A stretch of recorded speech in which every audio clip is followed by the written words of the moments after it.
सरजमीन देवबंद, दानिश्वरों की बस्ती देवबंद, अजहर हिंद दारुल देवबंद की बस्ती देवबंद, हमारे उलमा व फजला शामली के शोधा, रेशमी रुमाल तहरीक के शहदाइयों की बस्ती देवबंद के आज के इस इंतखाबी जलसे के सदर बावकार, हम सबों के मौसिन व मुरब्बी आलिम दीन जनाब मौलाना मसूद मदनी साहब, MIM के बहुत ही जिम्मेदार, त्यागदार, हौसलामंद नौजवान उम्मीदवार, खानवादे मदनी के चश्मो चिराग अजीजी मौलाना उमेर मदनी साहब,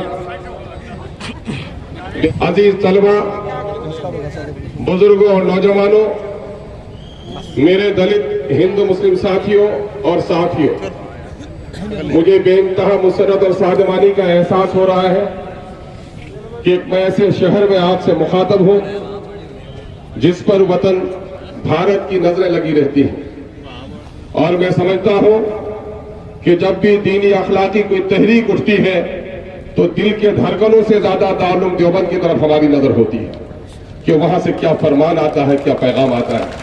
और मैं देख रहा हूं कि अजहर हिंद के दारुल देवबंद के तलबा की एक बड़ी आबादी यहां पर मौजूद है।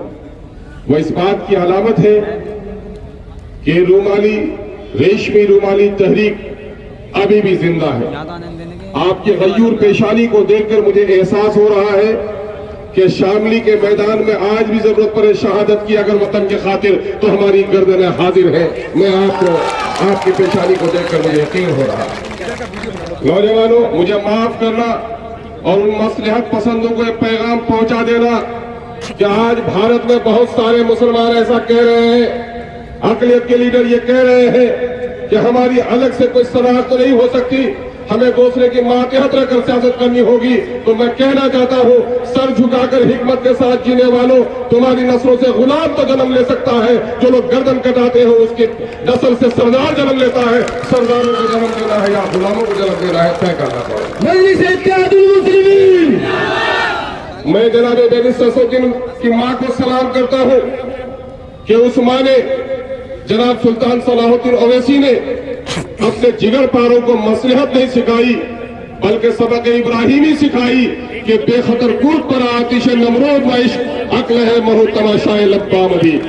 अभी हमारे 75 सालों में हमने क्या किया? मैं अहले इल्म की मौजूदगी यहां देखता हूं, जिम्मेदार उलमा की एक बड़ी मौजूदगी यहां देखता हूं। मैं दो बातें आपसे अर्ज करना चाहता हूं तारीखी हवाले से कि अजीज मुसलमानों, ये इस्लामी फिक्र भले सऊदी अरब से आया है, लेकिन ये धरती जितनी किसी की है उतनी हमारी है। हमारे आबाद अकीदा तब्दील किया है, हमने धरती तब्दील नहीं की है। जितनी धरती किसी के माँ की है उतनी मेरे बाप की भी ये धरती है। हमको किसी से घबराने की जरूरत नहीं है। लेकिन आज क्या हाल है, इस मुल्क में दाढ़ी रखते हुए घबराते हो, ट्रेन पे जाते हो तो टोपियां जेब में कस लेते हो, दाढ़ियों को छुपा लेते हो, नाम और जैद और बकर है तो लल्लू और पप्पू कर कर अपने रफीकों को पुकारते हो। इस हालात पे किसने पहुंचाया? किसने पहुंचाया? ये इस वक्त हिसाब करने की जरूरत है। यौमुल हिसाब के सैदाई तुम हो, लेकिन अफसोस के हिसाब के मामले में हमारा मामला बड़ा गलत है। मैं रात ही को कुछ नौजवानों से बात कर रहा था, मस्जिद कमेटी का हिसाब हमारा नहीं मिलता, मदरसे की कमेटी का हिसाब हमारा नहीं मिलता। हर दिन हम कहते हैं तौहीद रसालत और आखिरत के हम परवाने हैं। आखिरत का मतलब ही है हिसाब देने का, और सबसे ज्यादा बेहिसाबी हम हो गए। मैं आज आपके सामने में तारीख के औराक के पारीना औराक के 2 वाकयात सुनाना चाहता हूं। ये वतन अजीज है, मालूम है क्या था इस मुल्क में? हम अपने दलित भाइयों को कहना चाहते हैं कि मेरे दलित भाइयों, इस मुल्क का बंटवारा जितना बड़ा हादसा हो गया है उतना ही तुमको, इतना ही तुम्हें किसी मजहब से जोड़कर हादसा हुआ है। क्या था इस मुल्क का हाल? इस मुल्क में वहदत इंसानियत का पैगाम और तकरीम इंसानियत का पैगाम किसने पहुंचाया?